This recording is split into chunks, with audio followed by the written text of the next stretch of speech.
Saudara-saudari terkasih, hari ini kita memasuki salah satu perayaan paling mendalam di dalam liturgi gereja kita, Minggu Palma, awal dari Pekan Suci.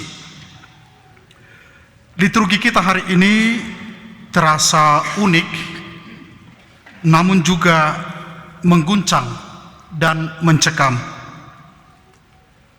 Kita memulai perayaan ini dengan suasana sukacita dalam upacara tadi, pemberkatan daun palma. Ketika Yesus memasuki Yerusalem dan ia dilulukan sebagai seorang raja, dan kita bernyanyi, Yerusalem, Yerusalem, dengan suara yang gagah. Orang banyak sambil bersuka cita melambaikan daun palma. Mereka juga berseru, Hosana, yang berarti selamatkanlah kami. Namun kita lihat bahwa tak lama kemudian dalam liturgi sabda, suasana berubah drastis.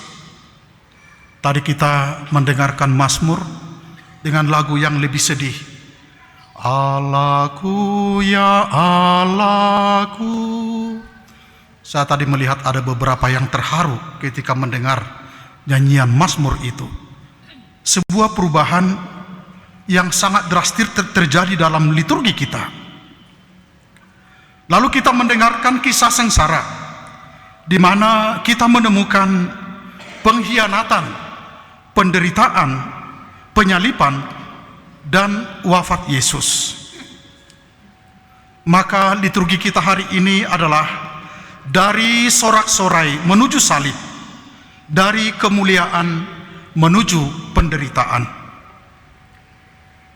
Dan rasanya disinilah terletak misteri dari Minggu Palma, sebuah paradoks yang tajam, hal yang bertentangan.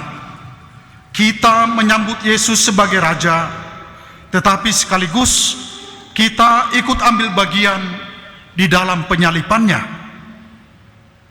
Ada kemuliaan, tetapi juga ada tragedi, ada sukacita, dan juga duka yang mendalam. Injil hari ini yang kita dengarkan tadi menjadi semacam ringkasan dari seluruh peristiwa Pekan Suci. Kita mengenangkan peristiwa agung, kisah besar keselamatan kita di dalam dan melalui Tuhan kita Yesus Kristus. Melalui perayaan hari ini, kita dituntun ke puncak kehidupan Yesus. Peristiwa-peristiwa yang menentukan dan menjadi inti dari alasan mengapa ia diutus oleh Bapa ke dunia.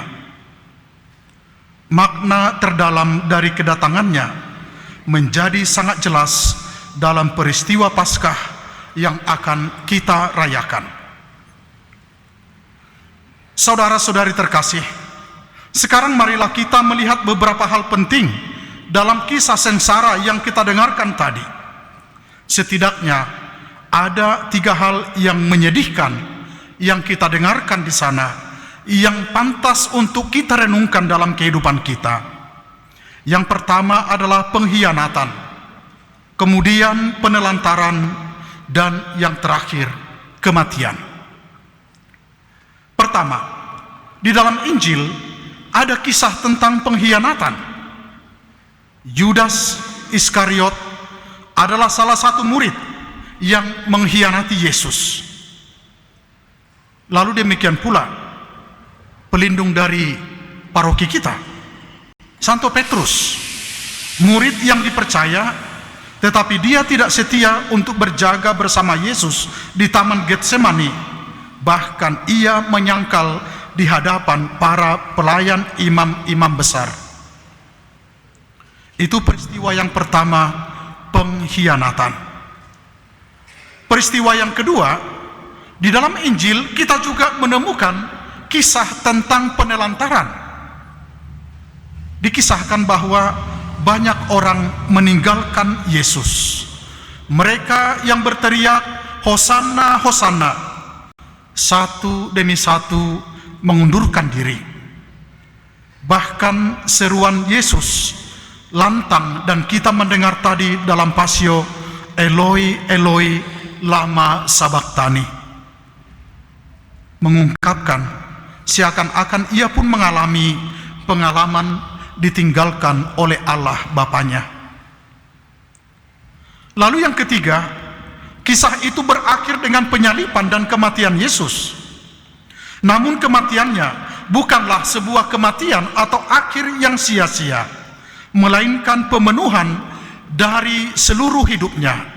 Itulah puncak rencana keselamatan Allah bagi kita, ungkapan kasih Allah yang paling agung bagi dunia. Saudara-saudari yang terkasih, kisah pengkhianatan, penelantaran, dan kematian itu bukan hanya kisah yang dimiliki oleh Yesus, bukan hanya kisah yang kita temukan dalam kisah sengsara. Sesungguhnya pengkhianatan, penelantaran, dan kematian itu adalah kisah hidup kita, kisah yang kita alami di dalam pergumulan kita. Di satu sisi, mungkin kita pernah mengalami dalam relasi dengan sesama, kita bisa menjadi korban pengkhianatan, bisa menjadi korban ditinggalkan, atau mungkin kita mengalami kehilangan dari orang-orang yang paling kita cintai. Namun di sisi lain tidak jarang kita menjadi pelakunya.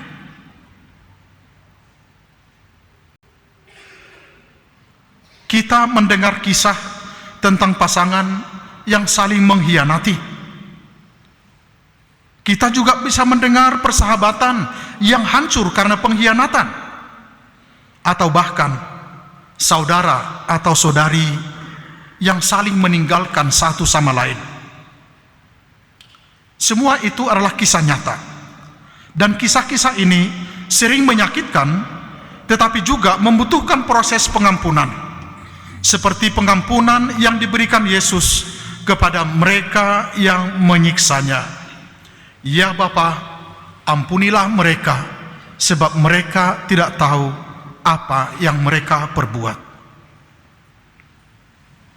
Di sisi lain, kisah yang kita dengarkan hari ini juga nyata dalam relasi kita dengan Allah.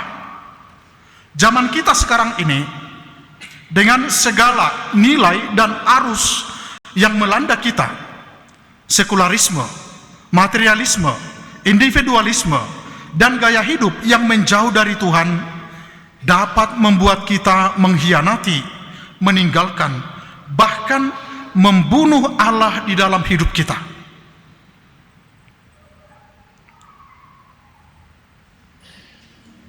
Bagaimana itu terjadi? Ketika kita mengaku sebagai orang yang percaya, tetapi hidup tidak mencerminkan iman kita. Ketika kita mengaku orang beriman, tetapi tidak sungguh-sungguh menjalaninya. Ketika kita kehilangan rasa akan dosa, sudah tidak tahu lagi mana dosa, mana bukan. Dan di sana kita telah mengkhianati Allah dalam kehidupan kita, dan kita perlu untuk bertobat. Lalu apakah kita meninggalkan Allah? Ya, sering sekali kita meninggalkan Allah. Ketika kita tidak lagi melihat pentingnya beribadah. Ketika hari Minggu menjadi sekedar hari biasa tanpa Tuhan dalam kehidupan kita. Sesungguhnya disitulah kita mulai menjauh dari Allah. Ketika doa-doa tidak lagi dipanjatkan dalam kehidupan sehari-hari, ketika di rumah kita, dalam keluarga kita, tidak ada lagi waktu untuk memuliakan Tuhan. Ketika dalam komunitas kita merasa kering, di sana kita telah meninggalkan Allah. Bahkan dalam kesombongan tertentu, manusia bisa merasa tidak membutuhkan Tuhan, mulai mengandalkan kekuatan sendiri, merasa cukup dengan apa yang dimiliki, Atau ada orang yang merasa bahwa hidupnya sudah dijamin asuransi. Seakan-akan Tuhan tidak lagi kita perlukan. Ingatlah saudara-saudari terkasih, bahwa dalam sikap seperti itu Allah telah ditelantarkan dan dimatikan dalam kehidupan manusia. Lalu apakah kita harus berputus asa? Pekan suci adalah saat rahmat, saat untuk merenungkan betapa besar kasih Allah kepada kita melalui penderitaan dan wafat Yesus di salib. Kasih adalah relasi dua arah. Allah telah lebih dahulu mengasihi dan mencintai kita, dan sekarang Ia menantikan jawaban kita. Jika selama ini jawaban kita adalah pengkhianatan, penelantaran, atau bahkan penolakan terhadapnya, maka inilah saatnya kita kembali. Kita datang memohon pengampunan dan belas kasih-Nya, karena kasih-Nya selalu lebih besar dan lebih berkuasa dari segala dosa kita. Kasih Allah tidak menunggu kamu, tidak menunggu saya, tidak menunggu kita untuk berubah, melainkan kasih Allah akan mengubah hidup kita. Kita tidak perlu menunggu untuk layak dikasihi oleh Allah. Kita hanya perlu membuka hati untuk menerima kasih-Nya yang akan memurnikan kita. Amin.